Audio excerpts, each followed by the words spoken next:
por corroborar esto, el primer síntoma de que se discrimina a los mayores es cuando ya no se les forma suficientemente dentro de las empresas. Llega un momento en que ya no se reciclan, y con las nuevas tecnologías realmente eso es un ámbito pues muy negativo, ¿no? Porque realmente hoy no se puede prescindir de ese capital, y bueno, pues esto realmente es uno de los temas que hay que ir pensando, ¿no? Cómo las personas mayores no pueden quedar discriminadas. Es que da la sensación de que la vejez se trata como si fuera una enfermedad. Exactamente. Mira, ese es uno de los grandes temas. Quizá para mí ahora mismo es el tema central. Tiende a pensarse que vejez es igual a enfermedad, y eso es un estereotipo que está extendido en todo el mundo, porque se tiende a pensar que las personas mayores están enfermas en su mayoría, y eso es absolutamente falso. La mayoría de las personas mayores tiene muy buena salud, y de hecho cada vez la vejez se tiene con mejor salud. El 80% de los mayores de 65 años en España tienen muy buena salud. ¿Por qué entonces se les sigue viendo como una carga, Pedro? Pues se les sigue viendo como una carga porque realmente la sociedad es absolutamente injusta, y con bueno, porque hay unas ideologías que están operando a la hora de ver a las personas mayores. Se le ven como una carga porque se tiende a pensar de que estas personas son mantenidas y soportadas por las personas que están trabajando, pero se pierde de vista que estas personas han hecho una aportación valiosísima a lo largo de su vida a la sociedad. Otra cosa es cómo la sociedad se organiza en cada momento, pero es un derecho fundamental el que tienen para su jubilación, que se la han pagado a lo largo de su vida, y otra cosa es, lógicamente, pues esa tendencia a pensar que están siendo dilapidadores de recursos, porque una de las cosas que ocurre es que hay una competencia entre las generaciones también por los recursos. Los jóvenes, los mayores, por los recursos escasos están compitiendo, ¿no? Y esa es una de las luchas más potentes que hay ahora mismo. ¿Hay cierto modo alguna relación entre longevidad y estereotipos? Sí, los estudios realizados no en este país, sino en Estados Unidos, muestran precisamente que aquellas personas que asimilan de forma más drástica o en mayor medida el estereotipo negativo de la vejez, tiene una esperanza media de vida menor de 7 años y medio. Es decir, esto se debe, entre otras cosas, a que dentro del estereotipo y del abanico conductual o de conductas que debe mostrar una persona mayor, están relacionadas muchas conductas protectoras de la salud, es decir, realizar mucho ejercicio, llevar una buena alimentación, etcétera. Si una persona mayor llega un momento en la que ya empieza a pensar, ¿yo para qué? Yo ya no puedo, si yo ya me duelen las rodillas, etcétera, le va a afectar a otros aspectos de su vida. También es cierto que debemos diferenciar entre dos grupos de edad distintos, es decir, los mayores jóvenes y los muy mayores, es decir, desde los 65 hasta los 75-80 y a partir de los 80. Obviamente, cuando más años estamos considerando, hay una mayor afectación de enfermedades, discapacidades, etcétera. Sin embargo, incluso dentro de los muy mayores, se pueden seguir realizando actividades y tareas. Y al hilo de lo que decía el profesor hace nada, es decir, dentro del estereotipo de poca competencia, de que se ve que los mayores son menos competentes que otros grupos generacionales, sabemos que no es cierto. En este país los mayores están constantemente haciendo trabajos no remunerados para sus familias. Es más, con esta crisis que tenemos y que está cayendo, ¿cuántos de los mayores que se consideran poco competentes por el conjunto de la sociedad son los soportes de sus familias?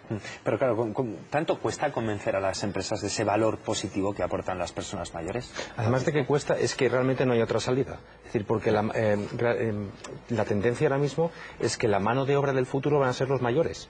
Hay una distancia muy grande entre la incorporación tardía de los jóvenes y la incorporación o la no incorporación ahora mismo de los mayores, con lo cual a las empresas lo que hay que hacerles sobre todo es alertarles sobre el envejecimiento y explicarles que de una manera positiva las ventajas que tiene contratar a una persona mayor. Es decir, el compromiso que aportan, el control emocional, la fidelidad a un proyecto, todo este conocimiento que tienen aportado durante muchos años y que realmente les da un bagaje fundamental y que no se puede perder. ¿Y son las personas mayores las que se desvinculan de la sociedad o es al contrario? ¿Es la sociedad quien se desvincula de ellos? Pues más bien es la sociedad la que le va dando codazos llegado un momento. Eso no quita de que también al final de la vida laboral pues muchas personas se ven aliviadas del peso y de la presión del trabajo, pero realmente es la sociedad la que tiende a dejar de lado a las personas mayores como estamos viendo, ¿no? ¿La tendencia actual es que va en aumento esta discriminación? ¿La discriminación hacia los mayores? Sí. A ver, también hay datos positivos respecto a nuestro país. Estudios europeos sobre los 27 países de la Unión muestran que España es uno de los países más igualitarios hacia los mayores, comparados con otros de nuestro entorno. Pero porque haya una menor discriminación en nuestro país comparada con otros, no implica que no se deba trabajar con ello, ni que esto pueda ir a peor. Porque el cambio social también se puede producir. Él estará más al tanto. Sí, de hecho los cambios se van a ver en el caso de España más a medio y largo plazo. Pero tal y como indicaba antes, ahí se está trabajando en políticas laborales y reforma de las pensiones para que esto, y esto sobre todo se desarrolla más en otros países europeos, para que esto cambie, ¿no? Es decir, pues aumentar la edad de jubilación, frenar las jubilaciones anticipadas, ¿no? E incentivar diferentes políticas. Claro, porque la construcción de nuestra Europa no es posible sin contar con nuestras personas mayores. Eso es indudable, las aportaciones que tienen que hacer estas personas que les queda todavía una vida larga en buen estado de salud físico y mental y además con actitudes positivas para vivir esa vejez de manera activa, y es decir, que hacen por vivirla bien y mejor, pues eso es un potencial que lógicamente es uno de los grandes retos. Hay muchísimos documentos de la Unión Europea y multitud de estudios que así atestiguan que hay que contar y buscar las aportaciones de los mayores para la sociedad en su conjunto. Hemos olvidado el ámbito político, quedan por abandar muchas cosas, pero en el ámbito político realmente las personas mayores no se corresponde el peso objetivo del porcentaje de personas mayores total de la sociedad y el porcentaje que tienen en los censos electorales que van progresivamente envejeciendo. Hágase a la idea de que en torno al 30% del censo electoral español son personas de 60 y más años. Entonces, si vemos la evolución, ha habido un crecimiento grandísimo. Sin embargo, eso no se corresponde con la presencia que tienen en las instituciones públicas.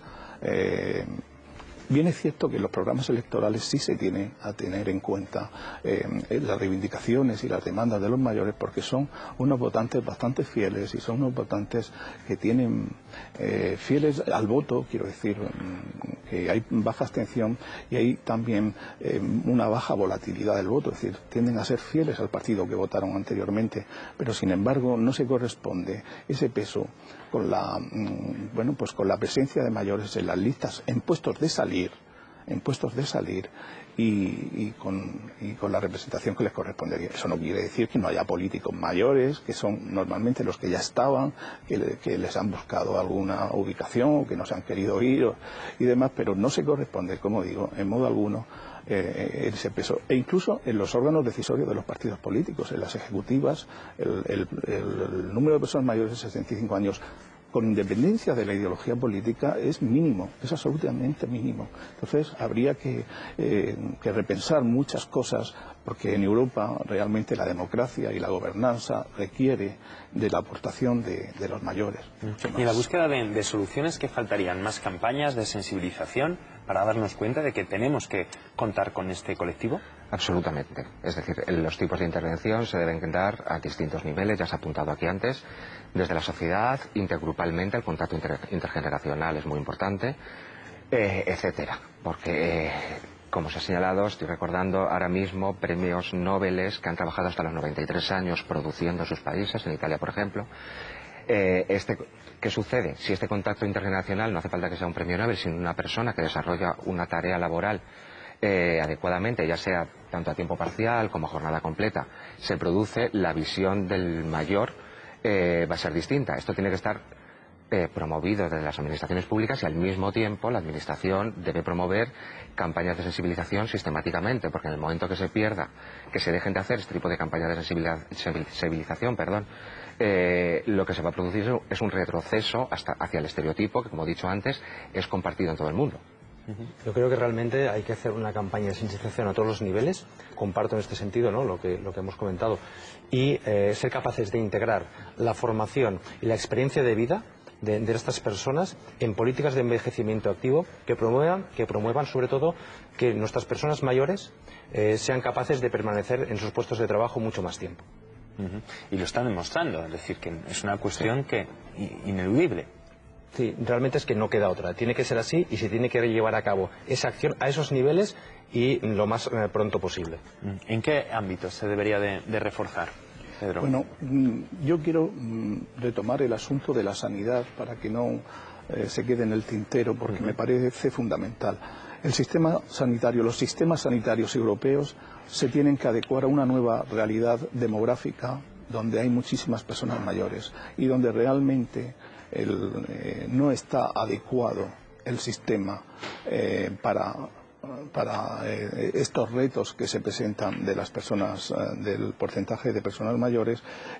Verbigracia, no hay una presencia de geriatras, la medicina preventiva es escasa y bueno, realmente me parece que son muchos asuntos, pero el sistema sanitario es fundamental. Pues aquí lo tenemos que dejar. Muchísimas gracias a los tres por la visita. Mucha suerte. Gracias.